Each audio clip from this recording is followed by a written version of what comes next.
Hello friends, and welcome back to part 2 of the 7-part series on the 7 layers of a food forest. And in part 1 we covered the canopy, the really big trees, and now we're going to move down to the next layer down, which is the understory. The understory is one of the 3 layers that produces the most food, along with the shrub layer under the understory and the herb layer under the shrub layer. The understory can be defined, these definitions are somewhat loose. We defined the canopy at 30 to 60 feet tall. In more tropical gardens, the can even be as high as 80 feet tall. But in temperate regions, it's typically 30 to 60 feet. So the next layer down, the understory, is going to be, say, 10 feet to 30 feet. Below 10 feet, now you're getting into the shrub layer. So it's your fruit trees, even a lot of your nut trees. And by the way, pecans could be one of, I mentioned that oats were one of the, not oats, acorns were one of the main trees for the canopy. A pecan tree is big enough to reach a canopy, but they're so slow growing, it takes a long time. But sort of as a little side note here, that I really should have mentioned this in the part 1 on the canopy. To me, the perfect place to start a food forest is an old pecan orchard that still has some productive pecan trees, but perhaps has a few openings in the orchard where old trees have died, or maybe you selectively remove some of the lower producing trees to create some openings for light. To me, that would be the perfect place to grow a food forest. That way you'd get a lot of food production even in your upper canopy. But more typically, your food production is going to come from the understory, like I said, and the shrubs and the herbs. So let's just talk about what some of those trees might be in the understory, at least in Central and North Florida, and the support trees also that represent this layer. So here's a loquat tree.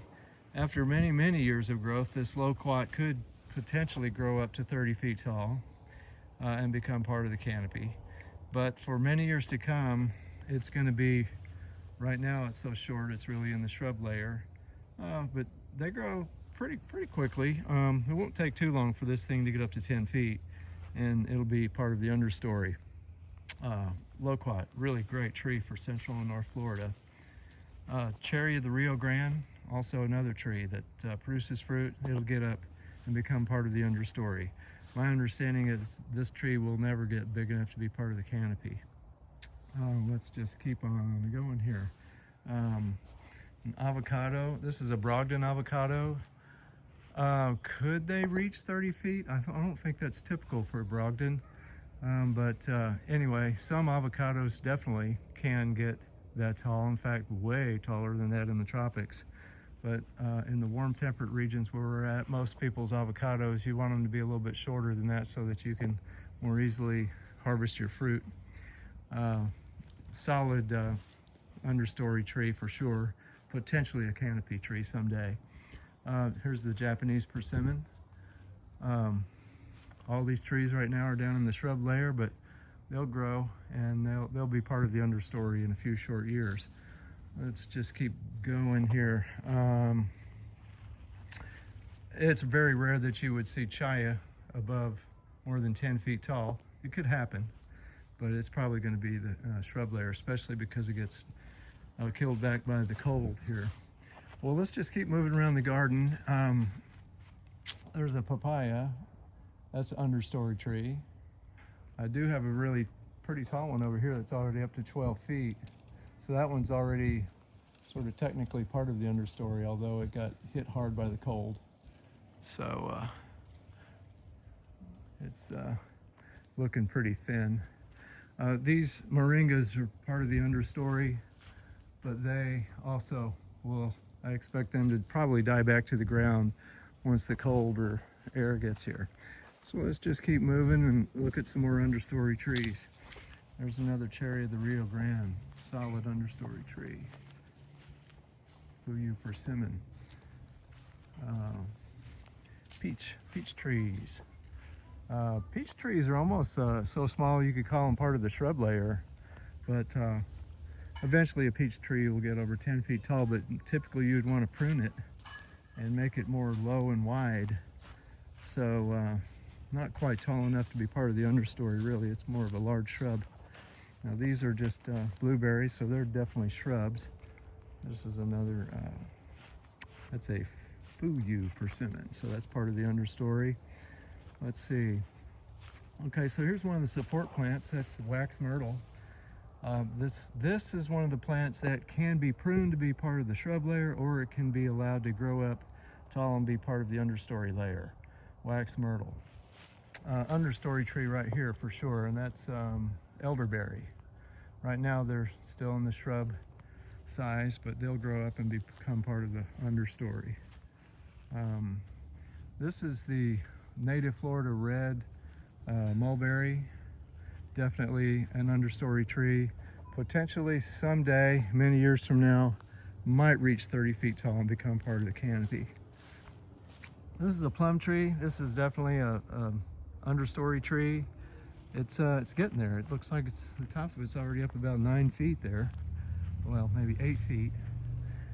So next year, I fully expect this tree to officially reach understory size, over 10 feet. All right, let's keep going. And by the way, these Mexican sunflowers, you could call them part of the understory in terms of yes, technically they get over 10 feet tall, but as you can see, the cold's already hit them once, and when it gets a little bit colder, they're gonna die all the way to the ground. So they're more like just a big herb type plant, because they're seasonal. They'll be gone come January. By January, they'll all be used for chop and drop by then. All right, understory trees. There's a ever-bearing mulberry. That's a solid understory tree. There's a loquat. Pineapple guava will eventually get to be more than 10 feet tall. These are typically shrubby looking in their growth pattern. So this will be a shrub for many years. Eventually it might get big enough to be part of the understory. Here's a plum tree, understory tree.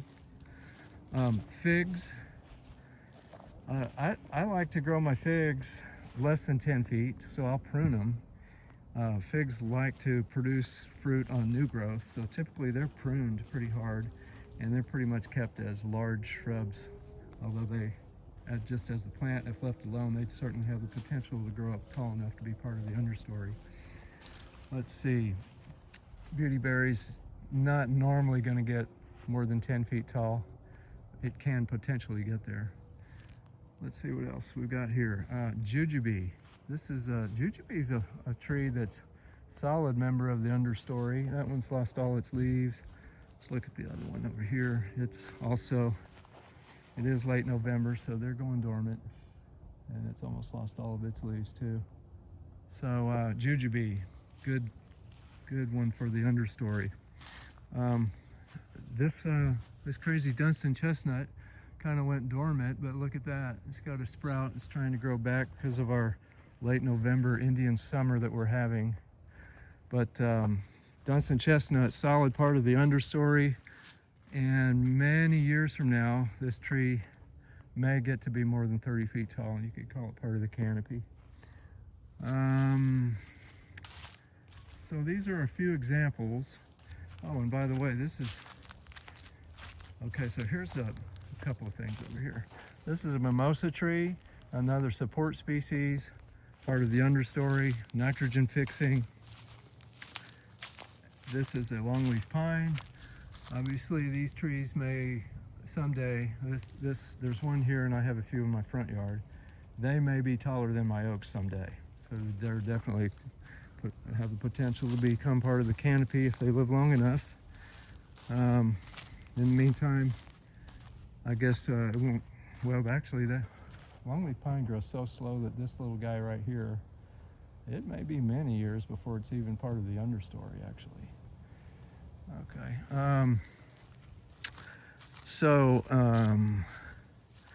In terms of support species, Will a salt bush get to be more than 10 feet tall? Eventually it will, but really it's more of a shrub tree. Same here with the winged sumac. It's a shrub, really. Can they get more than 10 feet tall? Sure. Possibly, but it's going to be a while, and that's going to be a really mature, nice big one.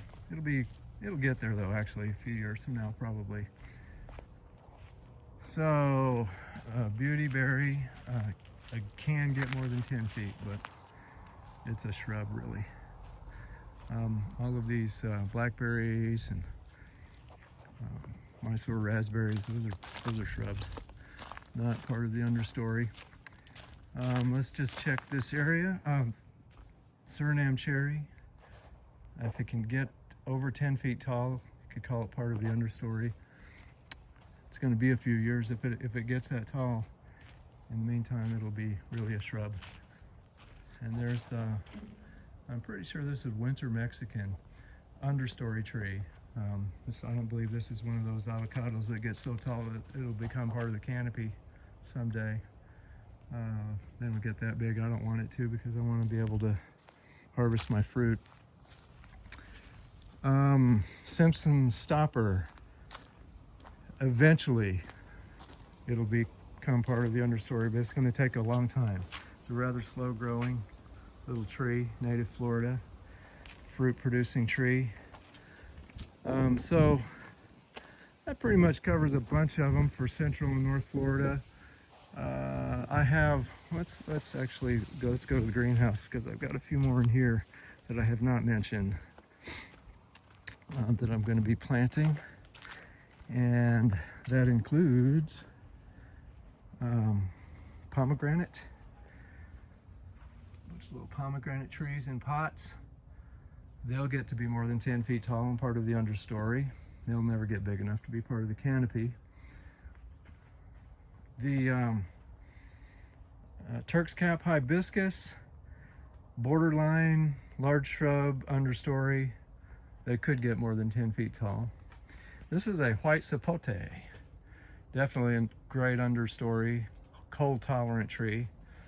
They're cold tolerant, but this is a really young tree, so I'm going to wait till spring to put it in the ground so that by this time next year, it'll be hopefully ready to take on some cold weather. Bananas get big enough you could call them part of the understory. Let's see, anything else in here? Yeah, I mean, I suppose cassava definitely could get more than 10 feet tall and reach understory. Again, it gets killed back by the freeze, so in Florida it's going to grow really as part of the shrub layer. Firebush, Florida native firebush, not the dwarf varieties, but the native firebush. Yeah, it's considered a shrub, but eventually, could it get more than 10 feet tall? Yes, it could get there eventually and become part of the understory. I mean, even katuk can get pretty tall. I don't know about 10 feet. I'll be harvesting it enough that it won't get that tall, probably. Viburnum, Walter's viburnum. That's a native Florida. These are the dwarf varieties, though, so these are totally shrub trees here. But the non-dwarf Walter's viburnum, yeah, it eventually could get more than 10 feet. Mediterranean bay laurel could get over 10 feet. That would be part of the understory. So I guess that's it. That's a pretty good rundown of the understory layer. It's one of your best food producing layers. It also does help with fertility and shading the ground. Obviously just not as much as the canopy, these big guys. But I guess you could say it's the second most important layer when it comes to nutrient recycling and water retention.